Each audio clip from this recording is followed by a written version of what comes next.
नमस्कार. आज आपण पीनट बटर शेक कसं बनवायचं ते पाहतोय. तर जे पीनट बटर आहे ते मी घरीच बनवलं आहे. त्याची रेसिपी चॅनलवरती आहे. तुम्ही नक्की चॅनलला व्हिजिट करून ती रेसिपी पाहू शकता. खूप सोपी आहे. आता मी ते गरम करून थंड घेतलं आहे. तर उन्हाळा आहे तर तुम्ही थोडंसं चिल्ड मिल्क वापरलं तरी चालेल, मस्त लागतं. त्याचबरोबर इथे कॉफी 1 चमचा कॉफी घातला आहे. म्हणजे 1 चमचा म्हणजे 2 रुपयाचं ब्रूचं पॅकेट आहे. ते थोडंसं दुधामध्ये मी मिक्स करून घेतलं आहे आणि ते यामध्ये घातलं आहे. त्याचबरोबर 1 मोठा चमचा साखर किंवा तुम्हाला जितकं गोड आवडते तुम्ही तितकी साखर घालू शकता.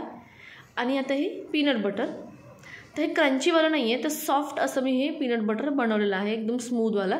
तर हे 2 चमचे घालते आहे. थोडंसं कमी जास्त चालू शकेल, पण याचा जो फ्लेवर आहे ना तो खूप भारी येतो आहे शेकमध्ये. तुम्ही एकदा नक्की ट्राय करून बघा, तुम्हाला नक्की आवडणार आहे. तर आता हे एकदम मिक्स करून घेऊयात. बटर आहे थोडंसं घट्ट असतं, दूध आपलं थंड आहे, त्यामुळे मिक्स व्हायला थोडासा वेळ लागेल. मिक्सरमध्ये फिरवत नाही आहे मी. तर हे शेकर म्हणजे ही माझ्याकडे एक बॉटल आहे, त्याच्यामध्येच मी हे मिक्स करून घेणार आहे. तर त्याआधी मी चमच्याने थोडंसं पीनट बटर मिक्स करून घेते दुधामध्ये, म्हणजे त्याचं जे घट्ट आहे ते थोडंसं पातळ होईल आणि ते दुधात चांगलं मिक्स होईल. तर त्याचं झाकण घालून चांगलं त्याला एकदम मिक्स करून घ्यायचं आहे, शेक करून घ्यायचं आहे. मिक्सरमध्ये केलं तरी चालेल, मिक्सरमध्ये सुद्धा होऊन जाईल. आता हे थोडंसं 1 मिनिटभर आपण हे मिक्स केल्यावरती थोडंसं फेसाळ झालेलं आहे.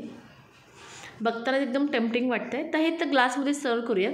आणि ग्लासमध्ये सर्व करून झाल्यावरती तुम्ही थोडंसं त्याच्यावर कॉफी पावडर अशी भरभरू शकता. त्यामुळे खूप छान दिसायलाही दिसतं आणि चवमध्ये सुद्धा छान लागतं. ते नक्की ट्राय करून बघा.